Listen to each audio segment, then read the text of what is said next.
18वीं सदी, ये वो दौर था जब भारत की तस्वीर पूरी तरह से बदल रही थी। एक ऐसा वक्त जब सदियों पुराना एक विशाल साम्राज्य ताश के पत्तों की तरह ढह रहा था। चलिए समझते हैं इस दिलचस्प कहानी को। अब जरा इन दो नक्शों को देखिए। बाईं तरफ है साल 1700 का मुगल साम्राज्य, जो लगभग पूरे उपमहाद्वीप पर फैला है, और दाईं तरफ कुछ ही दशकों बाद का भारत, जो छोटे छोटे राज्यों में बिखर चुका है। कितना बड़ा बदलाव है ना? तो सबसे बड़ा सवाल यही है, आखिर हुआ क्या था? दुनिया के सबसे शक्तिशाली साम्राज्यों में से एक बस कुछ ही दशकों में ऐसे कैसे बिखर गया? चलिए आज इसी सवाल का जवाब ढूंढते हैं। तो कहानी शुरू कहाँ से होती है? इसकी जड़ें जाती हैं साल 1707 में, जब सम्राट औरंगजेब की मौत हुई। उनकी मौत के साथ ही साम्राज्य पर संकट के बादल गहराने लगे थे। देखिए, इतना बड़ा साम्राज्य किसी एक वजह से तो नहीं गिरता। असल में इसकी नींव में ही दीमक लग चुकी थी। चलिए देखते हैं कि वो कौन सी अंदरूनी कमजोरियां थीं जो मुगल ताकत को अंदर ही अंदर खाए जा रही थीं। और सबसे पहली और सबसे बड़ी दरार थी औरंगजेब की दक्कन की लड़ाई। ये कोई छोटी मोटी लड़ाई नहीं थी, ये दशकों तक चली और इसने साम्राज्य को, आप कह सकते हैं, अंदर से बिल्कुल खोखला कर दिया। खजाना खाली होता गया और फौज की हिम्मत टूटती गई। उस दौर के एक लेखक ने क्या खूब लिखा है। उन्होंने कहा, भरपूर फसलें, खाली तिजोरियां। इस एक लाइन में ही साम्राज्य के गहरे आर्थिक संकट की पूरी कहानी है। मतलब खेत तो लहलहा रहे थे, लेकिन शाही खजाना वो खाली था। और ये सिर्फ एक कहावत नहीं थी। उस समय के एक चश्मदीद ने जो लिखा है, उसे सुनकर रोंगटे खड़े हो जाते हैं। सोचिए, किसान साल में 2-2 फसलें उगा रहे हैं, पर उनके हाथ कुछ नहीं आ रहा। और तो और जमींदार तक कंगाल हो रहे थे। पूरा का पूरा सिस्टम ही चरमरा गया था। तो एक तरफ तो ये हाल था, और दूसरी तरफ साम्राज्य के अंदर भी कई मोर्चों पर आग लगी हुई थी। औरंगजेब के बाद जो बादशाह आए वो कमजोर थे। ताकतवर सूबेदार अपनी मनमानी कर रहे थे। किसान और जमींदार बगावत पर उतर आए थे। और शाही दरबार, वो तो ईरानी और तुरानी गुटों की साजिशों का अखाड़ा बन चुका था। अब सोचिए, जब घर की दीवारें ही कमजोर हों तो बाहर वाले तो फायदा उठाएंगे ही। और मुगल साम्राज्य के साथ भी ठीक यही हुआ। अंदर की कमजोरी ने बाहरी दुश्मनों को हमला करने का न्योता दे दिया। और इस मौके का फायदा उठाने वाला पहला बड़ा नाम था नादिर शाह। ईरान का ये शासक बड़ा ही महत्वाकांक्षी था, और उसकी नजरें हिंदुस्तान की दौलत पर थीं। उसे दिख रहा था कि मुगल साम्राज्य अब पहले जैसा ताकतवर नहीं रहा। और नादिर शाह ने जो किया, वो मुगल साम्राज्य के ताबूत में एक बड़ी कील साबित हुआ। दिल्ली की बेरहम लूट।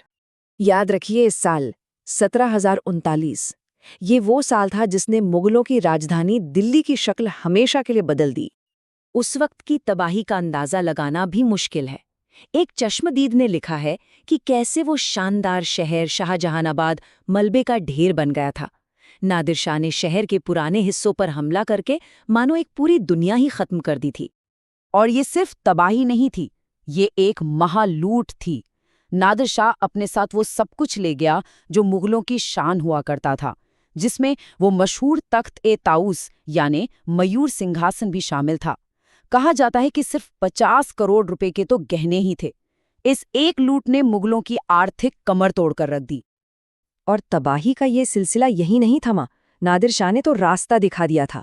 उसके बाद अफगान शासक अहमद शाह अब्दाली ने तो जैसे उत्तर भारत पर हमले करने को अपना रूटीन ही बना लिया।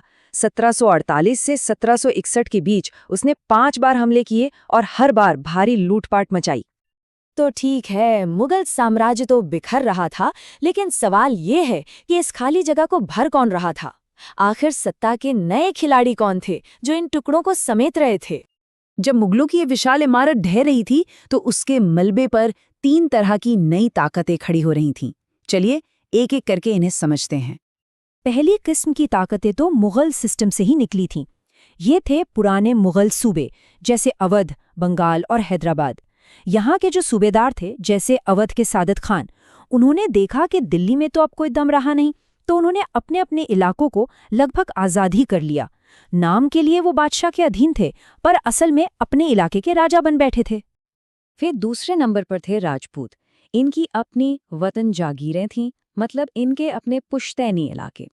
जोधपुर और अंबर जैसे राजपूत घराने हमेशा से काफी हद तक आजाद थे, लेकिन अब जब दिल्ली कमजोर हुई तो इन्होंने भी अपने पंख और फैला लिए और अपने आसपास के इलाकों पर भी कब्जा करना शुरू कर दिया।